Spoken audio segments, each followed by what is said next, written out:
start out. I'm going to re-contort this to... Okay, here we go. Hi, I'm going live. It's been a while since I've ever done this. Hi, this is Jones Boy, Kevin Logan, on one of my channels, one of my accounts. And I'm here with my good friend Levi Hilliard, and we're about to go live on his Facebook. We're going to record what we're doing. We're going to do a live stream, and we have a random discussion that we've been talking about for a long time. We figured that it'd be fun to, just throw it around. So yeah, go ahead. That's what we're going to do, and go ahead and comment as you will, as you see it. We got like 3 different mediums here. You want to scoot down a little? Just scoot down a little. Like there? Yeah, there we go. Yeah, I'm just trying to get us exact. There, you got that? Yeah. Yes. I don't want to take up too much of the space. I just want to. All right, so we are actually about to stream to Facebook as well. Yeah, on was it Levi Hilliard? Yes, Levi Hilliard on Facebook. So and Kevlog on Facebook. Yes. So if you want to look us up, go ahead and do so. And here we go. So start streaming. And okay, we're streaming now. Well, we're streaming to OBS. Oh, we're streaming to OBS. Okay, well. So yeah, it has to render itself and do all that shit, right? So in fact, we're gonna change. So we have some delay we can see up here. This is nice. Yeah, it's a little bit, but I mean it's not that big of a deal. So let's go ahead and change the title of this to how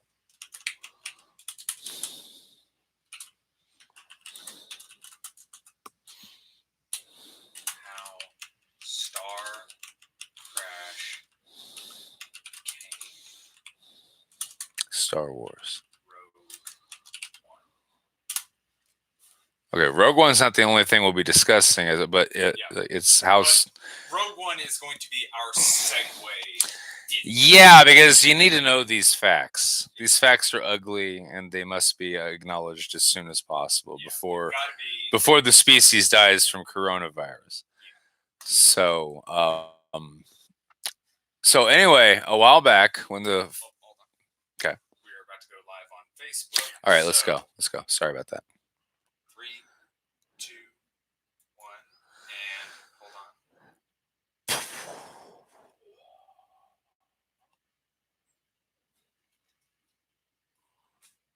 All right. And we are live on Facebook, and I am just going to go ahead and open up another tab because the delay is not important. Worth it.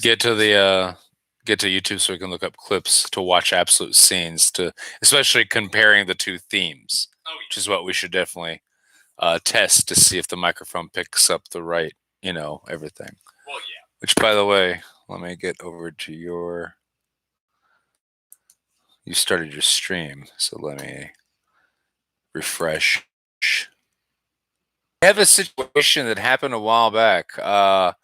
First off, this man here behind had never seen Star Crash before I introduced it to him, and he's not alone. I had to have it introduced to an elder before me, and it was amazing because it was everything that Star Wars wasn't, but it had all the tropes, and you could tell there was a Star Wars ripoff thing going on.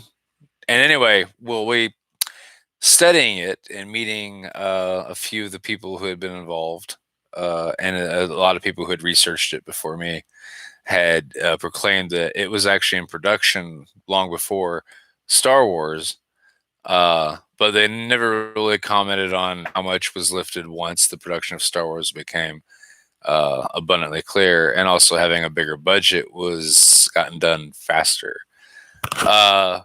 So it kind of looked like to me like a situation where you had like The Abyss come out by James Cameron, and then you also had Deep Star 6, The Rift, Lords of the Deep, Leviathan. You had a lot of deep sea movies dealing with aliens, and it kind of looked to me like that's what the situation was. So looking into it further, I didn't really care after a while. Because I just knew that whatever, they definitely took the laser swords and the magic Acton character and even the robot L sort of resembles a little bit of the silliness of C-3PO, but he definitely has the look of like Darth Vader. With the kind of facial dome-headed mask. And so either way, we already were like, yes, we get the what was taken away from Star Wars. So Star Crash became one of our guilty pleasures of just like, oh, well, we want to put on something that we get the vices, but we're not invested because it's fun to laugh at. Star Crash was one of our go-tos.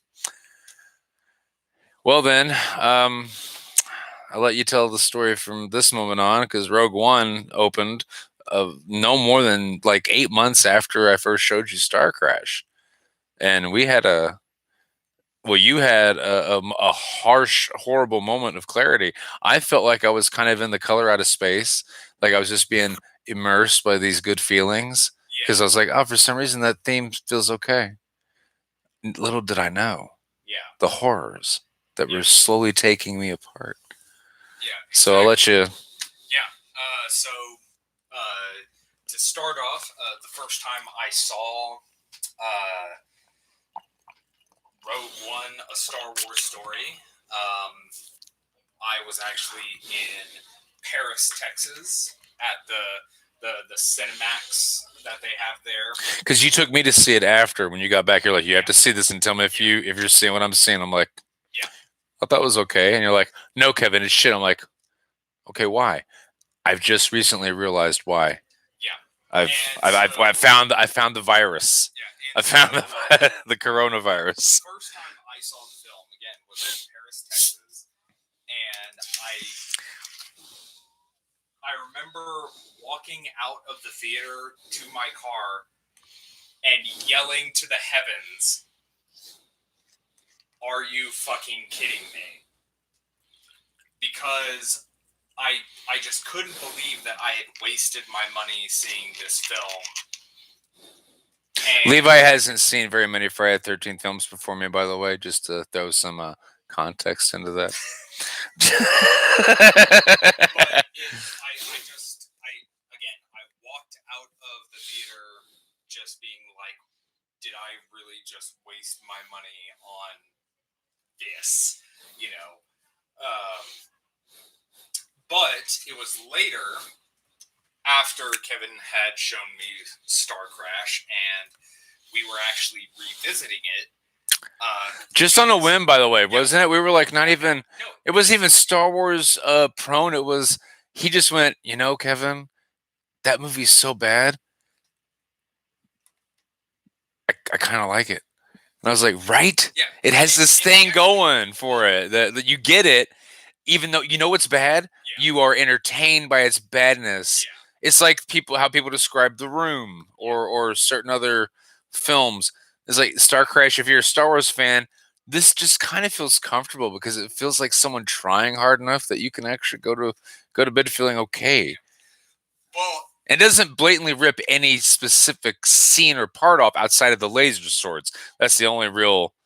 When I say rip off on this, that's the only time I'm like, this is a blatant rip off on that element alone. Yeah. Well, what I was gonna say is that, and the secret weapon shit. Yeah. That's. So you came that's over a trope. And we were watching Star Crash on my TV here. Yeah, the big plasma TV, the big. How many inches we got here? 55. It's like fucking half the goddamn wall. Yeah. And it's just it plays. I mean, anything you watch on it, it's gold. Yeah. And everything was clearer, even the sound quality, which is what really goes into this. Because I'm not gonna lie, the sound for me, because the soundtrack is so just bleh, and the movie's so that I just don't pay attention. I'm actually watching it. I'm like a virologist. I'm looking at the DNA to see where the virus is. I'm looking for the bad. Yeah. But all your equipment here got me to actually say, "Oh, that sounds really good." Then it suddenly happened. Well, no, because here's what happened is, we were watching. I mean, when you showed me for the example of this horrible discovery that he found. Again, we were watching Star Crash, and I was like, we hadn't even gotten to the actual film. Nothing had happened yet in the film. There was only. Wait, no. We are totally remembering it wrong. I remember that Ryan sent me a message, and I sent you the message, and you went, That's got to be bullshit. And then 2 weeks later, you messaged me saying, dude, Rogue One is on Netflix. You should come over and watch it. And I was like, really? No, here's what happened. What's going on? Here's what happened. Okay. Is we were hanging out. Also, we did do a lot of weed and we drank a lot in the time between seeing in the theater and all this. So, I mean, I'm just throwing that's for me. He doesn't have to agree, but I know for a fact that I don't remember every goddamn thing about this because this is a time where I didn't care. Yeah. So, you were hanging out, we were hanging out, and we put on Rogue One after we had watched a video about Star Crash. I can't remember what it was, the video that we'd watched, that it wasn't even Star Crash itself. It was the slow motion, remember? It was the slow motion, Imperial with Christopher Plummer. And we found an article. I found an interview where Christopher Plummer was talking about Star Crash. Yeah. And he clearly said, that is the easiest $85 I made that month. Telling you how short the shoot was and how little they. But then after that, we watched the scene where he goes, Imperial battleship, and they slow it the fuck down so it sounds ridiculous. You can tell how good an actor Christopher Plummer is because he enunciates every letter. He goes, Imperial battleship.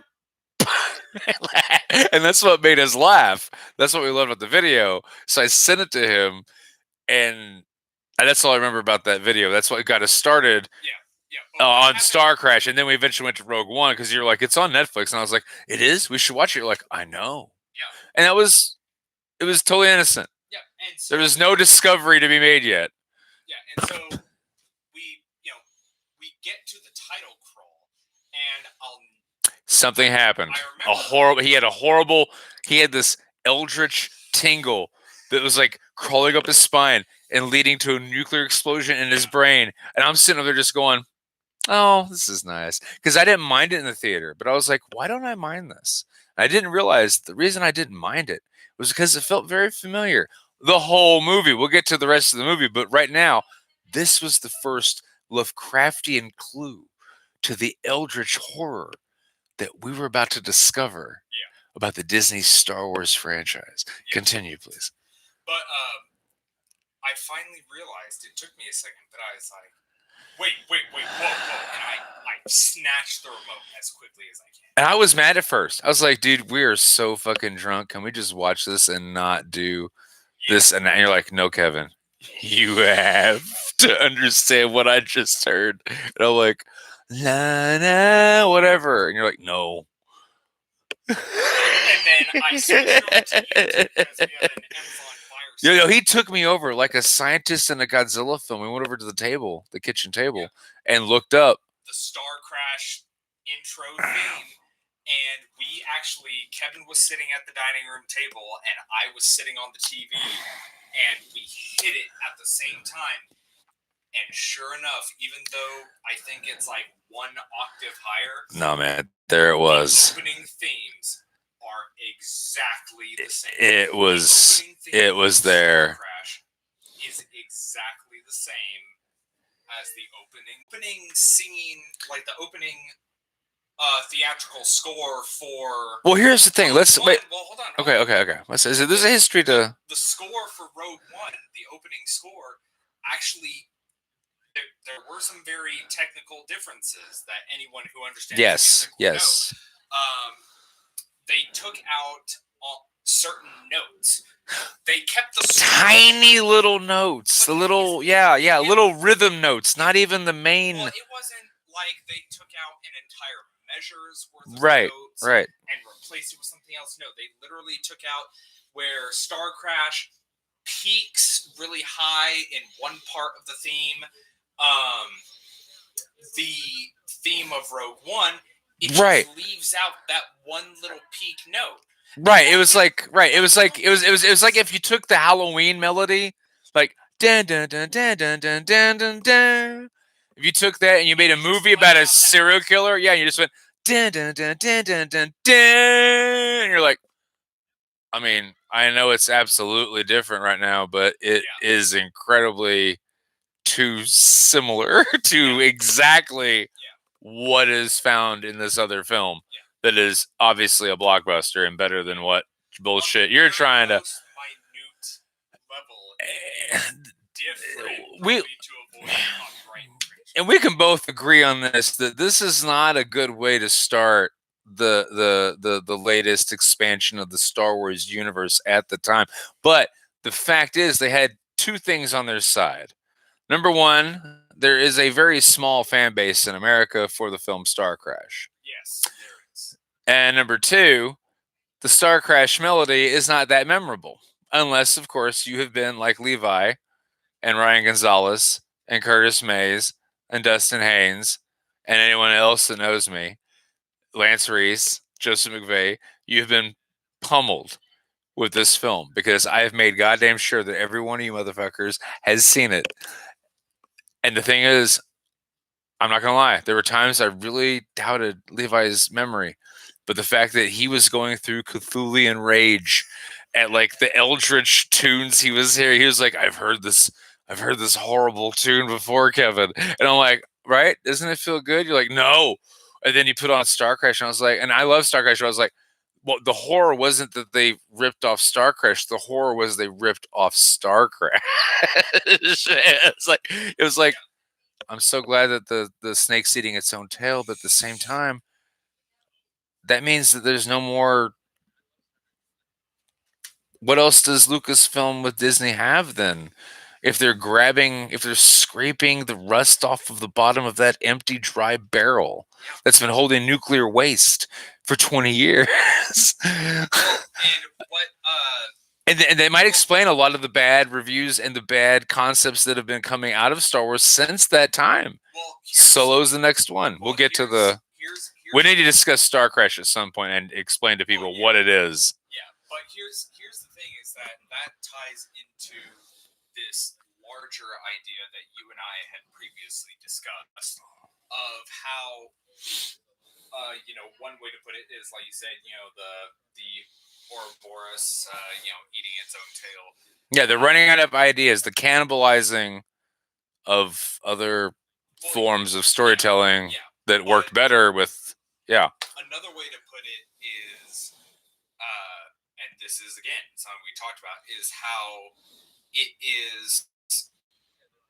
By the way, you're coming really good. You're coming through really good on this. It's tropes that Star Wars helped write these science fiction movie tropes. It did. It helped write a lot of these tropes. It helped write the modern interpretation of them. Yeah. But unlike other forms of art, other artistic mediums, or other forms of storytelling, there are tropes that are established within genres, but the people who are innovating usually take those tropes and do something new with those tropes. Right. They utilize those tropes within a larger contextual paradigm to where the tropes, even though as the person experiencing the medium understands the tropes, the context in which they're occurring is unique. And Star Wars, the newest iterations of Star Wars, have not done that at all. They haven't done anything new with the tropes, and they haven't put those tropes into a new context to where the tropes now don't feel like tropes anymore. They feel unique. They haven't gone the extra mile on it. Like one thing we talked about whenever retreading this old ground. When The Force Awakens opened, remember how we said after we saw it, we were like, won't it be awesome if we find out that the First Order is actually like what the rebellion became? Yeah. What if that's the big reveal? Or even Vader's dark side essence in a hypercube that's holding his essence prisoner. Like in a holocron or something. A holocron. I'm sorry. Yeah, a holocron. Like they used in the last movie to find the way to Sidious, who has his fingers burned off, yet he's still running shit. And yet he's a clone. Maybe, or he's not. It depends on who you ask anymore, because not even the producers are telling the truth. and Kathleen Kennedy has switched sides 3 or 4 times about what the fuck he was. And J.J. Abrams is like, I'm done talking about it, man. Let's just move on. You want to know why they're all like that? Because it sucks ass. Because it fucking sucked. Because unlike with Peter Jackson's The Lord of the Rings series, where it was literally shot from start to finish, all 3 films. And with a plan. Yeah, they planned all a fucking plan, people. Yeah, but Star Wars didn't do that. They took it one movie at a time, and it's totally by committee writing. They want to release the Levi, the audience Levi, we have the people. We have the people's short-term memory to think of. Yeah. Okay?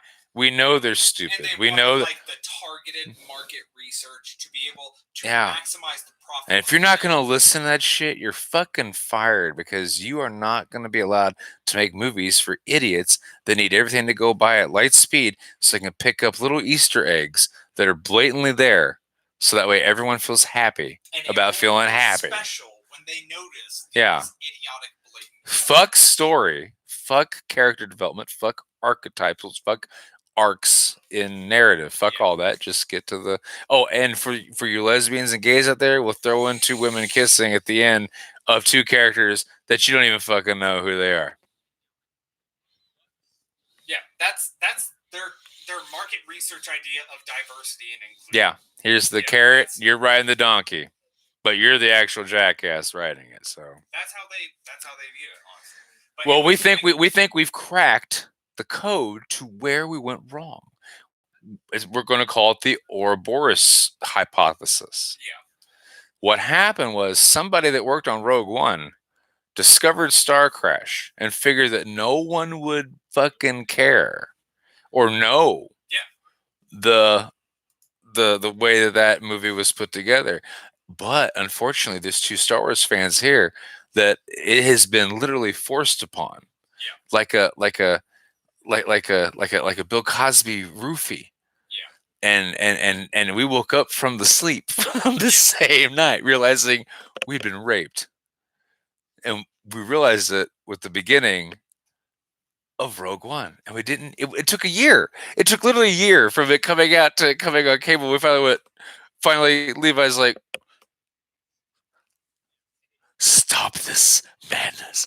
What is that? And I'm like, what, dude? It's a shitty, like, Star Wars-ish opening. You're like, right, Kevin? Have you not heard that before? And I'm like, it's suddenly and all the pieces came together. We listened to them side. So we're going to do that right now. We're going to go side by side. Let's play both of the. You want to pull up? Go for I was actually just gonna pull it up on my phone. That's even better. It's very much more straightforward. Okay, you know what I'm gonna try to do? Hold on, let me get online too, so I can pull up. Yeah, let me. Fucking. Congrats, man. You've embarrassed me. Star Crash main theme. Here we are. Okay, wait, you're bringing that up? Yes. Okay, hold on. Then let me get the Rogue One. Yes. So what we can do is that we're gonna play the Star Crash theme first. Then we're gonna play the Rogue One theme. Okay. Then we're gonna do it one more time. Damn it. Again, Star Crash theme, Rogue One, and then we're gonna play them side by side, so that you yourself Okay. can hear How do I get? Okay. just how similar they are. This isn't working for me. Just Okay. let it go. Okay. Let's see what he's gonna do. See what he's doing. This is why he's a good friend. This is why he's an excellent ally for whatever. By the way, if you guys are suffering from coronavirus, you better follow us out of the state. That is a weed cough and a cigarette cough. Did you ever set up your Apple ID? No, but I have it right here with me. So you have your passwords and stuff? Yeah. Because instead of having to go... There's my iPhone, my password, and my name. Okay, so one sec. I'm going to go Apple ID, which is probably... Don't say it out loud while we're on the stream.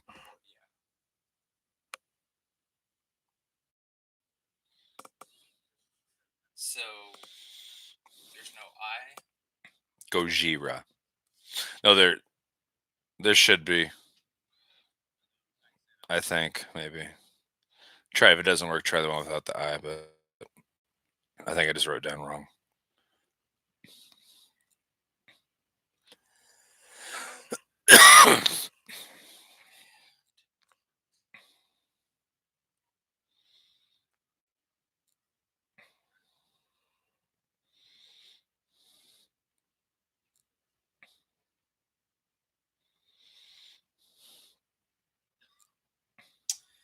Okay, that's This is irrelevant. utterly irrelevant. So we'll just use my phone. Okay, I don't know what. So again, we are going to play the Star Crash main theme first. Damn it. Okay. Then we are going to play the Rogue One theme so that you can hear them. We're going to do it again, and then we're going to try and play them side by side. So we are going to start. Motherfuckers won't let me do it because they're bastards. We are going to start with the Star Crash theme. If you look it up, it starts on second 42. Yeah, I think we should do the Rogue One first for the viewers because they're more well aware of the argument, and you'll see the absolute similarities that are undeniable. And while that's going on, I'll look up the goddamn. Okay. He's got it.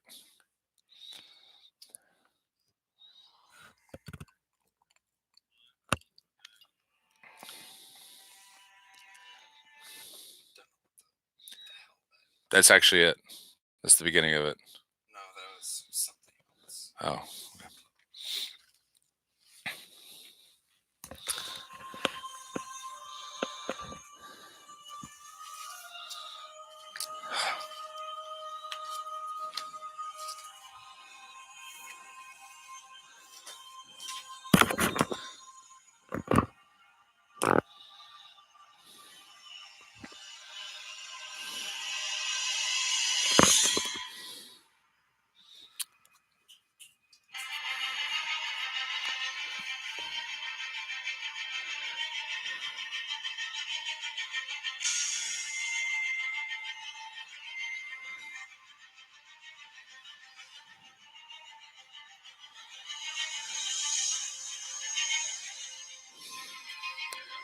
Is this the opening theme? Check it. Make sure it's the opening theme. All right.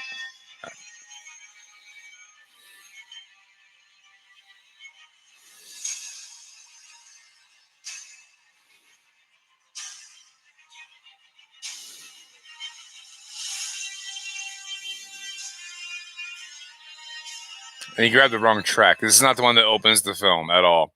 This is way too more exciting. This is not what opened the film. This is what opened the opening scene. You need to look up Star Wars Rogue One opening title.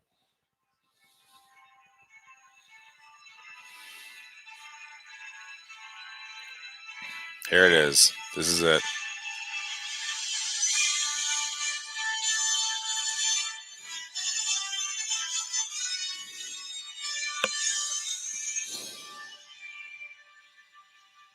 Glass note cut off.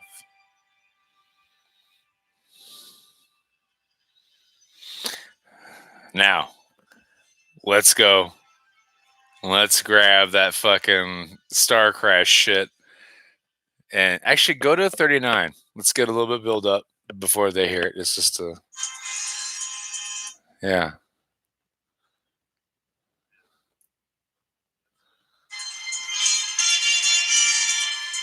Star Crash.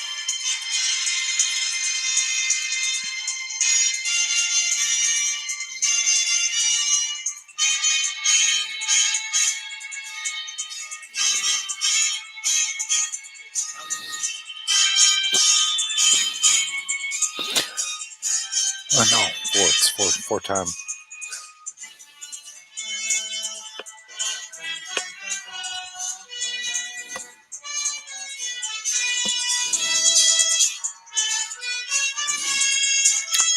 Hear it? Did you hear it? Did anyone out there hear it? Give him a minute. Let's go back. Let's go back. Get Rogue One back. Yeah, get Rogue One back. Go to find the exact count. When does it get to the? Is that like in 12 seconds? How many seconds is it until you get to that melody? I'm actually not. Let's play it again. We're gonna play it again, guys. Just hold on. Give us a moment. We're gonna play it again. This is Rogue One, not Star Crash. But pay very close attention. Listen to the actual notes and the actual Listen. This is that is occurring. Fucking ridiculous. Just listen very closely.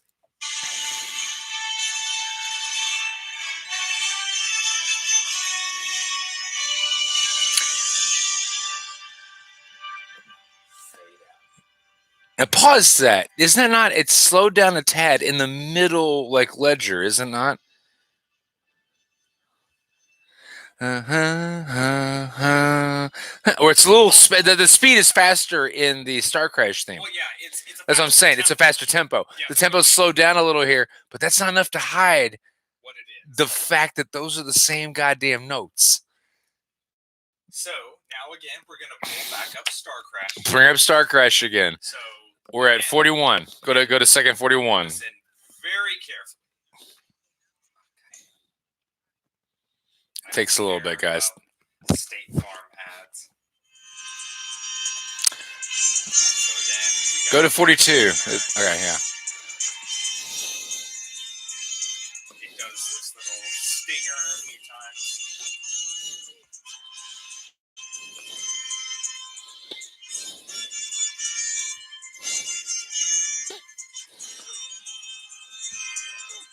And here we go. Pay attention.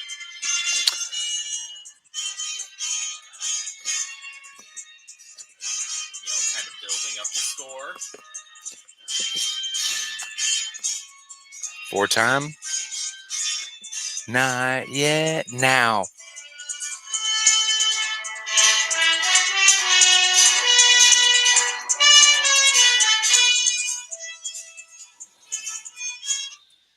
Once again.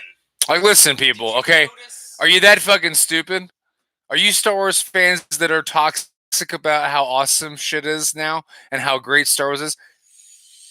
Have you seen Star Crash? You know what I think, Levi? I think these people deserve to know what the fuck Star Crash is for a minute. Well, I'll go ahead and let you take the helm on that because you are obviously much more versed in Star Crash than I am. I know more about Italian shit cinema. This is a burden. Thank you. No, okay, real quick. Star Crash is the one of the many films done by Luigi Cacci in Italy. Luigi Cacci is, for all intents and purposes, what we Americans would call a hack because of the immense popularity of certain American films that went practically universal, Star Wars being one of them, Alien being another.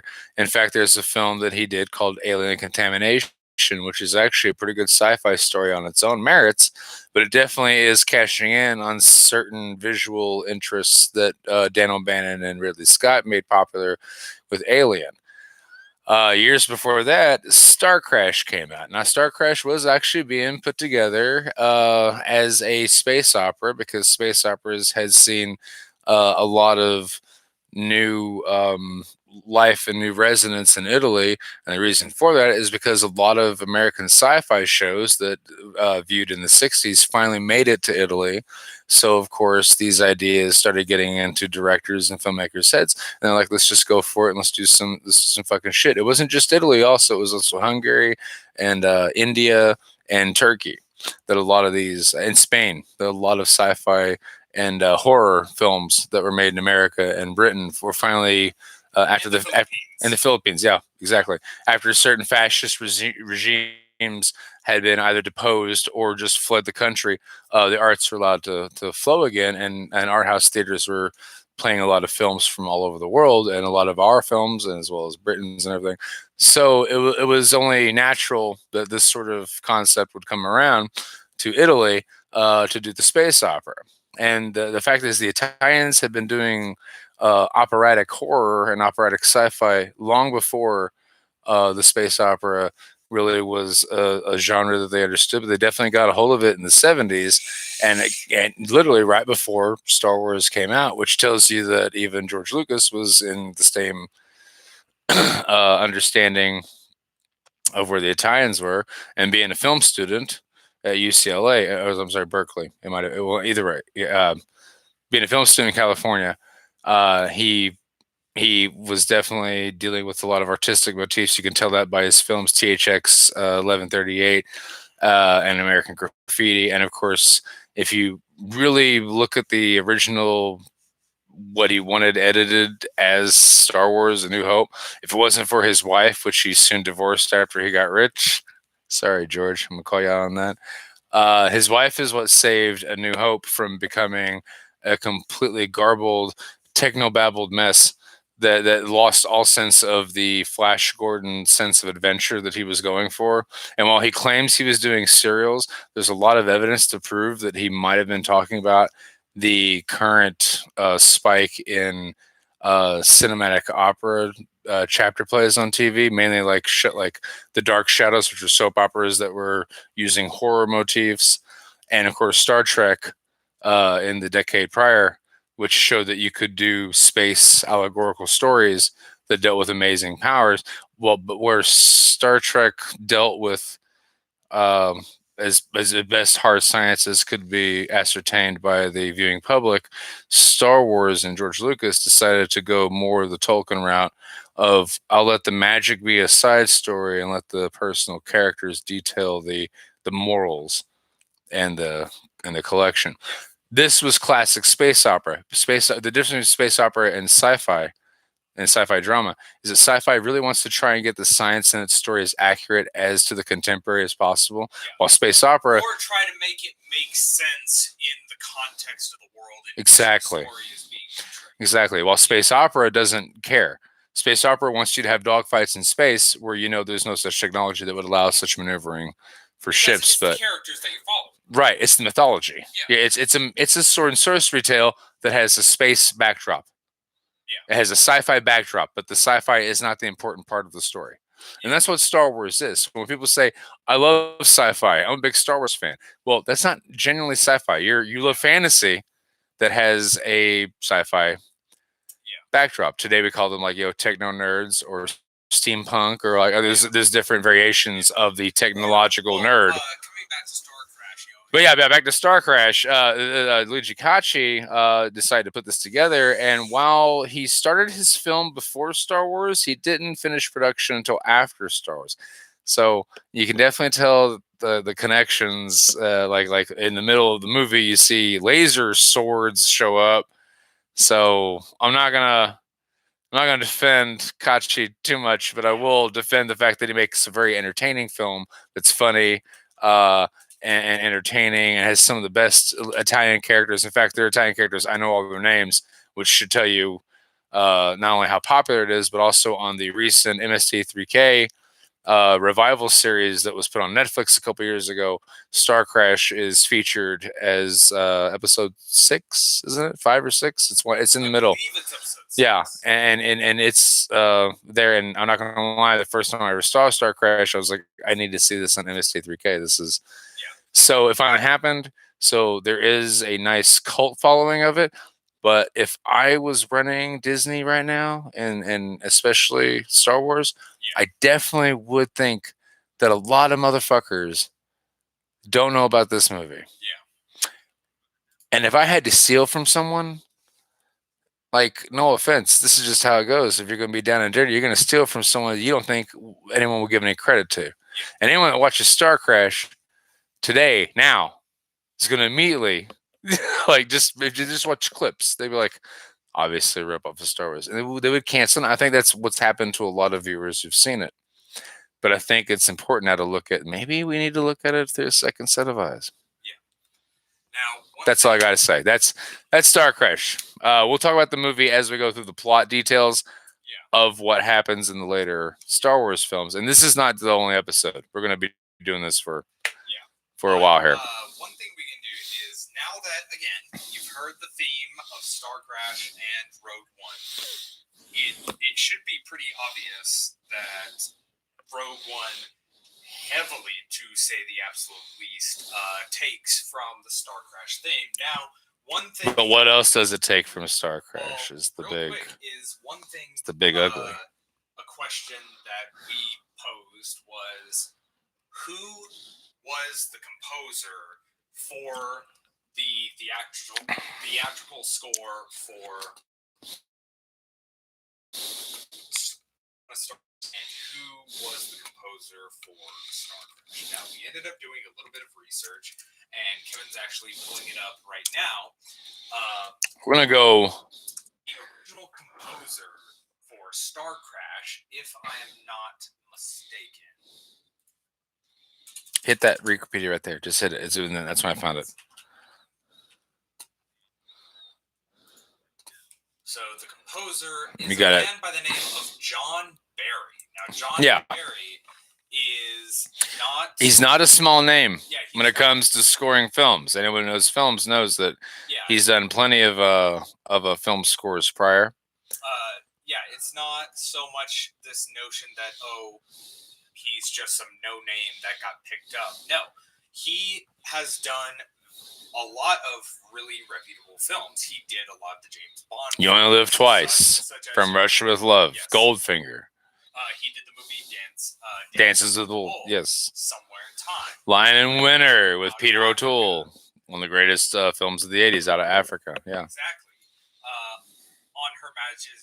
On Her Majesty's Secret Service. We also got Midnight Cowboy showing up, Doctor No, Thunderball. I mean, you have plenty of, he was the composer for the majority of the Sean Connery and, what's his name?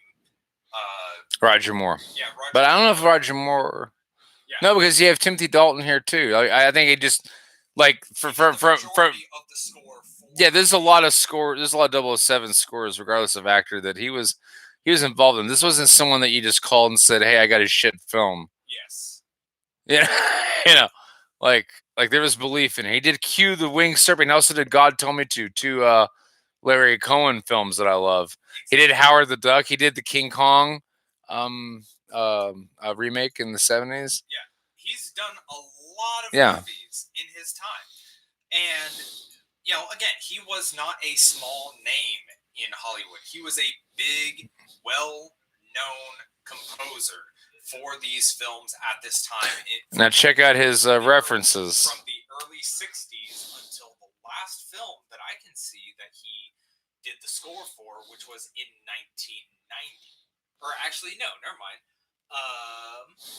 1993, actually, was the last time he did a theatrical score for a film. Was 1993. And so from 1963 to 1993, he was making scores and doing theatrical musical composition in Hollywood. Now, this is the guy who did the score for the shitty Italian ripoff of Star Wars that we call StarCraft. Which is an amazing film now, okay? Let's just be honest. When you have to rip it off and you're the king, the peasant's better. Something happened. I'm sorry that the universe flipped on you, but it's the fucking facts now. But I have it right here. Music by Michael Giacchino.